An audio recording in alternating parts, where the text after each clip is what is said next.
ఎలాంటి ఇబ్బంది లేదు సార్. అడగాలి కదా. మంచి హెల్త్ బాగాలేకుంటే హాస్పిటల్కి తోలుకపోతాము, ట్రీట్మెంట్ చేస్తాము అంటుంటారు. అందు గురించి నాకు ఏమైందని ట్రీట్మెంట్ చేయడానికి నాకు ఒక పరమాత్ముడు కాళికాదేవి మొత్తం అందిస్తుంది. ఎన్ని రోజులని ఇట్లే అందిస్తుంది. అది తపస్సు అందరికి దొరకలే. ఒక అమ్మకు దొరికింది, నాకు దొరికింది. మీకున్న వాటం చెప్తా. తిండి ఆహారం నాకు దొరకాలంటే ఓకేనా? ఎందుకే నేను కూర్చో. చాకలి హనుమంతు 55 years ఉంటాయి. అతను తను ఉంటున్న బ్రహ్మంగారి మఠంలో సజీవ సమాధి అయినని చెప్పేసి అని ఒక సమాచారం వచ్చింది. సజీవ సమాధి అంటే దాంట్లో ఉండదని చెప్పేసి అట్టి సమాచారం మీద మేము ఇమీడియట్లీ మా సిబ్బంది, మా ఎస్ఐస్ ఇక్కడికి వచ్చినాము. ఇమీడియట్లీ వచ్చేసి ఇక్కడ పరిశీలించిన తర్వాత వాళ్ళ కుటుంబ సభ్యులతో మాట్లాడిన తర్వాత తెలిసింది ఏంటంటే అతను సమాధి పర్పస్లో కాదు, అతను వాళ్ళ కుటుంబ సభ్యులు, ఒక కొడుకు ఉన్నాడు, ఆయనకు 2 కూతురు ఉన్నారు. ఆ కొడుకు బలవంతున్నాడు.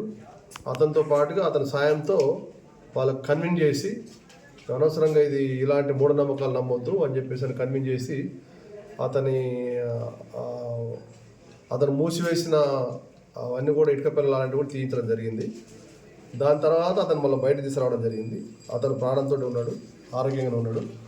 వచ్చిన తర్వాత అతనితో మాట్లాడి హనుమంతోటి మరియు వాళ్ళ కుటుంబ సభ్యులతో మాట్లాడిన తర్వాత తెలిసింది ఏంటంటే ఇక్కడ ఆయన ఒక 10 సంవత్సరాల క్రితం ఇక్కడ బ్రహ్మంగారి అది గుడి కట్టాడు. ఆ గుడిలోనే ఆయన కొద్దిగా దైవ చింతన దీంతో అది ఉన్నారనమాట. ఇప్పుడు కూడా పోయిన ఉద్దేశం ఏంటంటే మన శుక్రవారం నాడు ఆయన ఈ యోగా ధ్యానంలో భాగంగా ఒక 5 days పాటు ఎలాంటి శ్వాసతోటి ఉండి నీరు అవి ముట్టుకోకుండా చేయగలను అని సాధన చేద్దామని చెప్పేసి అని పోయినట్లుగా చెప్పాడు. ఆయన చనిపోవడానికి లేకపోతే జీవ సమాధి కావడానికి కాదని చెప్పారు. అదంతా కూడా మేము మాట్లాడడం జరిగింది. ఎందుకంటే మొన్న శుక్రవారం నాడు మధ్యాహ్నము ఆయన కుటుంబ సభ్యులే అతన్ని కింద ఒకటి పైన ఎట్లయితే ఉందో కింద ఫ్లోర్ గది ఉంటుంది. ఆ గదిలో పోయిన తర్వాత నాకు ఆ శక్తి మేరకు నాకు ఉండాలని చెప్పేసి దాంట్లో భాగంగా పోయినని చెప్పారు. నేను ఎలాంటి చేసుకోవడానికి కాదు అని చెప్పారు. తర్వాత నేను మళ్ళీ మంగళవారం నాడు వచ్చి భక్తులకు దర్శనం చేస్తానని చెప్పారనమాట. ఇది చెప్పారు. అంత వెరిఫై చేస్తున్నాం మేము. మా సీనియర్ ఆఫీసర్లకు కూడా అందరికి సమాచారం ఇచ్చినాం. వాళ్ళు కూడా కుటుంబ సభ్యులు మేము చెప్పిన తర్వాత కన్విన్స్ అయ్యారు. కన్విన్స్ అయిన తర్వాత వెంటనే వాళ్ళు కూడా కోఆపరేట్ చేసి అది తీయడం జరిగింది. ఫర్దర్ దీనికి సంబంధించి తన ఆరోగ్యం కూడా బాగానే ఉంది. అయినప్పటికీ కూడా మేము మెడికల్ టెస్ట్ అవి చేసి ఫర్దర్ మళ్ళీ ఆయన చెప్తున్నా ఆయన భక్తులు ఇక్కడ వచ్చే అవకాశం ఉంది అంటున్నారు.